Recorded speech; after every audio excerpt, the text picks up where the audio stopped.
Welcome to the Gear Garage, and today we're going to talk about rain gear, but more specifically, rain pants. Now, I did a video about the jacket I'm wearing, the Outdoor Research Helium II. Well, today we're going to talk about the Helium II pants. Now, you're going to need to pay close attention on the sizing because it's going to be really important depending on your build. These say that these are a medium, and this is OR branded. This is an OR product. Little elastic loop on the back, and to be honest, they're really nice. If you look at this, this is all elastic on the inside, so that's pretty nice. It goes up to the sides, and I think, yeah, it stops. When you look at the inside here, the elastic covers the back, stops midway through, but then it attaches somehow. It's probably sewn or bar tacked to this bungee cord, kind of similar to what we have here. It's got the same thing over here. Normally on rain pants you would see these weird bungee cords attached to suspenders. Now you have this bungee cord, which this is kind of nice because this will snug it up and make it tighter, because this is what runs through the inside of the seam of the pants, and I think maybe is bar tacked to the elastic. So that's not that bad. No fly at all.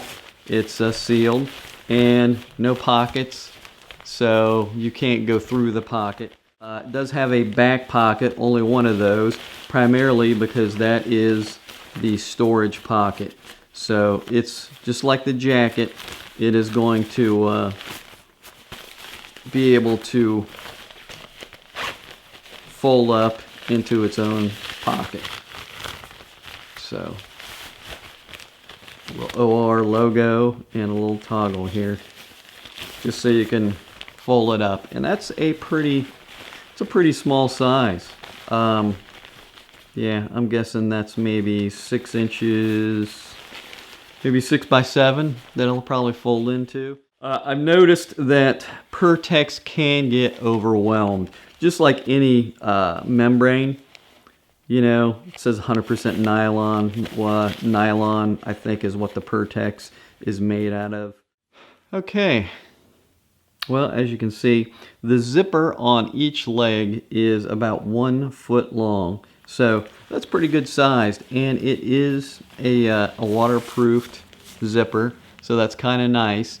That way you can take care of your business, taking on and off the pants and removing shoes and boots or whatever you need. Basically, those are all the features of the pants. I mean, they're pretty much a no-frill waterproof pant. So I'm going to put these on and I'm going to show you what it's like. And this is where I guess my critique of these Helium II rain pants kind of come in. And this is a size medium, and that's really important. As you can see from the side view, I've got a couple of inches, probably about 3 or 4 extra. Now, I've got a 32 to 34 inch waistline, so I'm willing to bet, since this is stretching somewhat, that you could probably go a 34, maybe a 35 in these pants.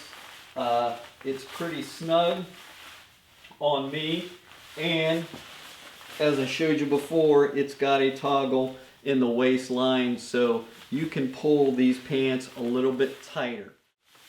You've got a nice 1 foot long waterproof zipper, so that's really nice. Now, I have a 31 inch inseam, and I'm willing to bet that these pants are probably 32s in length, and that's kind of important for your size. So if you have, say, long legs and you're normally a medium, say you have 34 inch pants or along those lines, these may be too short for you depending on how you want to wear them. Now, I'm wearing trail runners, so you can see how they fit with those. They're obviously going to fit a little bit different with boots because they're going to have to fit over them, but that's not that bad. The cuffs are pretty good. They're actually not that wide, but since you have such a long zip, that actually makes it significantly better to take them on and off. Now, here's where we get into the important part of these rain pants, in my opinion. And that is the width of the pant.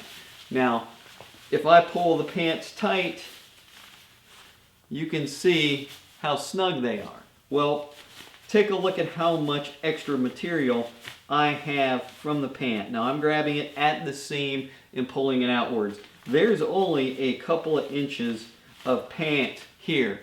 Now I have rather small, thin bird legs. My legs are not that big. I don't have super thick quads. I know there are some guys who are my size, even some women who are my size, who have much bigger legs, and these pants are probably not going to fit. And that's important because when you plink down that kind of money for a pair of rain pants, particularly for spring and late fall, you're going to want to make sure that they fit. So when you're doing something very active, like climbing up a hill or a mountain, or for that matter, when I'm on the bike, say I'm bikepacking and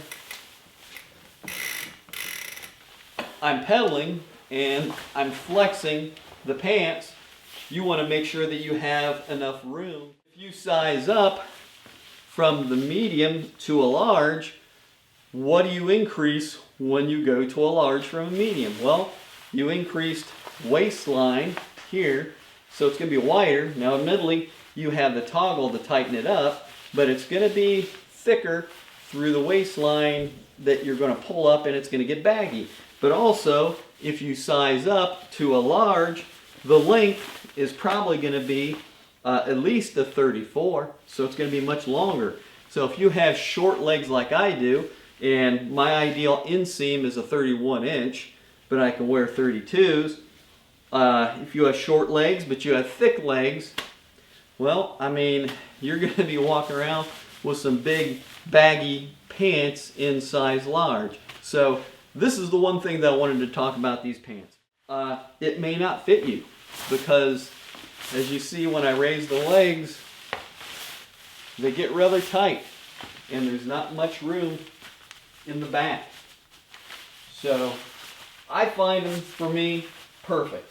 But if you're, say my height, but you know, big thick thighs, whether you're man or woman, these may be too snug and the large may not fit. Now this video is primarily about rain gear, but let's be honest.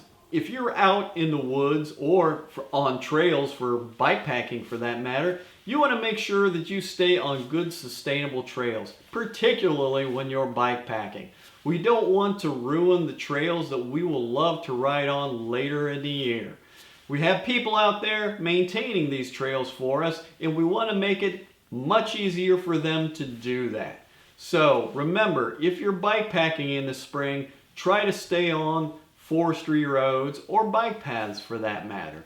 Only go on the single track when the weather is good and there's less of a chance for erosion. Now for those of us who are backpacking, that isn't as much an issue. Make sure you stay dry and make sure you enjoy your trip.